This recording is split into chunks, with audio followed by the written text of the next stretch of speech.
முன்னாடிலாம் வந்து surgery was only treatment. இப்போது நம்ம வந்து வி ஆர் கோயிங் அட்வான்ஸ்ட். முடிஞ்ச அளவுக்கு எந்தெந்த தொந்தரவுக்கு நம்மளால் சர்ஜரி இல்லாமல் சரி பண்ண முடியுமோ அதெல்லாம் சர்ஜரி எல்லாமே சரி பண்ணலாம்.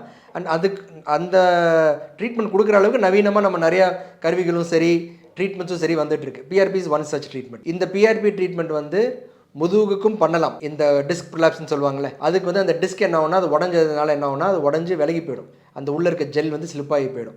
அது திருப்பியும் வந்து வராது. அதுக்கு வந்து கூட இந்த இன்ஜெக்ஷன் போட்டு அந்த டிஸ்கை நம்ம வந்து கொஞ்சம் அழுத்தாத மாதிரி நம்ம கொண்டு வரலாம். பட் ஆனால் மற்ற மூட்டு மாதிரி நம்ம ஸ்பைனில் இருக்க மூட்டு ரொம்ப சின்ன ஜாயின்ஸ். இந்த ஜாயின்ஸை ரொம்ப சின்ன சின்ன ஜாயின். அதுக்கு வந்து முட்டியில் வந்து நம்ம 4 ml கூட பிஆர்பி இன்ஜெக்ட் பண்ணலாம்.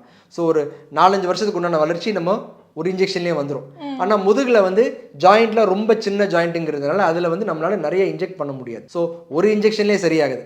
நிறைய தடவை இன்ஜெக்ஷன் போட்டு அதை சரி பண்ணுற மாதிரி இருக்கும். பட் ஆனால் அதையும் வந்து நம்ம இந்த பிஆர்பி ட்ரீட்மெண்ட்லையும் சரி மற்ற இன்ஜெக்ஷன்ஸ்லையும் நம்ம வந்து சர்ஜரி இல்லாமல் சரி பண்ணலாம்.